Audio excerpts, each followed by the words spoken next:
So just to quickly summarize, what would be kind of the top 2 or 3 like short pieces of advice you'd have, for a new investor in your situation, considering EB5 in terms of picking an attorney? In terms of the top 2 or 3, so the number 1, do a lot of prep work, especially all the kinds of documents you can assemble. Your attorney is going to help you, but do a lot of prep work before. The sooner you really think through all those cases, the faster you can turn around. So that's number 1. Number 2, finalize your attorney sooner. The only thing is, I wish I had done this source of funds sooner.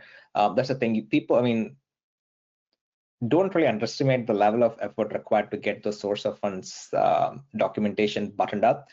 Start that sooner. That means you have to start your attorney sooner. So shifting gears now, let's talk a little bit first about some of the regional center aspects of the investment, and then specifically different potential projects.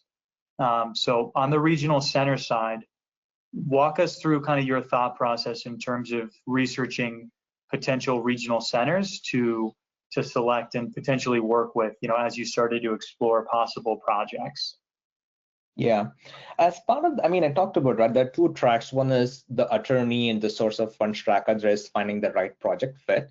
So taking a step back, the first thing I was trying to do is, I searched a lot about the EB5 projects. Then there is 2 major broadways. One is going by a regional center and going by the direct route. I felt regional center route is the path of least friction, because as someone who has like a full-time career, you would rather go at regional center, which is very transparent and get you all those updates. So I preferred a regional center. So I spoke to 4 of them. So as you really start talking to every regional center, go through the projects they have, you start thinking about the pros cons of each regional center. So what are some of the things you need to think about it, right? So you should always look for a regional center which a good track record, and also the varieties of project which is more closely aligned with your own background and situation circumstances. There I would really frame it as the rural versus urban. So especially coming from India, if you were to go via the urban or the HUA route, it's going to take a long time, and we wanted to prioritize a faster timeline for green card or conditional green card, so we went by the rural route.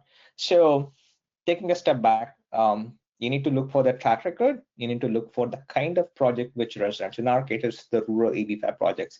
So those are the 2 things. We started comparing different regional centers, and we narrowed down the regional center. In addition, you also start noticing which regional center gives you more documentation, more transparent, more clearly communicates. It's really a series of factors, but those are really like the broad 2-3 conditions which really help us to really go with the one regional center. Yeah, in this case, it's EB5AN. Yeah. One of the things you mentioned, the transparency and the documentation. What was something that was a little bit different in your experience with EB5AN versus some of the other regional centers as you were, looking at potential projects that were rural? Yeah, that's a good question. So what really stood out to me, I think I did briefly mention, was really the comprehensiveness of each of those documentation in the packages, right? So when you're trying to really pitch a project across all the regional centers, people just share like a sample project, but then you have to ask them a bunch of questions. Whenever you ask a question, then only they'll share the document. So they don't really be forthcoming and share all the documents. But EB5AN, so whenever, first time I spoke with Ahmed, and then I spoke with Sam. So it's really the comprehensiveness of each of the documents. So they just give you a link, and it really has like every other documentation, the job creation methodology, all the guarantees, the financials, the approvals, right? So there is no like you have to ask for a document. It's already there. So that really stood out. So the number 1, it's really the comprehensiveness of it.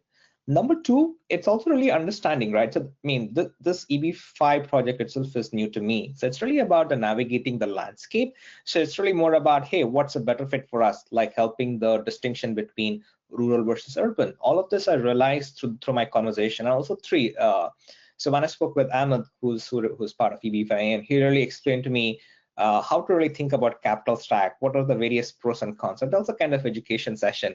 When I spoke with other regional centers, some of them had some sort of documentation, but not to this level of comprehensiveness. And two, they also didn't really, it was more of a sales exercise, them trying to lock me in rather than trying to educate me about the process. What are some gotchas you have to look for it, right? So those things stood out from all the regional centers. EB5AN stood out because it was very easy for me, because first time navigating this whole this project and this investment prospect. So helping me understand the process, EB5AN stood out. Yeah. You know, now that the application's been filed and all the work's been completed, what advice would you have for those interested in EB5, you know, who are considering, let's say, looking for a comparable rural project, you know, over the next couple of months? I would encourage people to do a lot of homework. So you really have to focus on the fundamentals. When I mean fundamentals, you really have to ensure, I mean, go with a developer who has a good track record and ensure that there is adequate job cushion, and do a thorough review of the capital stack analysis, like where you really lie. So as long as you focus on fundamentals and also think about this, regardless of EB5, the economics of the project should really work out. If you were to really keep this in mind, pick a project. And lastly, go with a partner who has done this, as a good track record of doing successful EB5 projects in that particular space and segment you're looking towards, and who's also very transparent with all the documentation. The more comprehensive the documentation is, the lesser headache for you, because you don't have to really work on chasing people down. So that's my answer about how, that's my 2 cents about how people should really go about finding the next EB5 project, yeah, or whoever is considering investing in this one.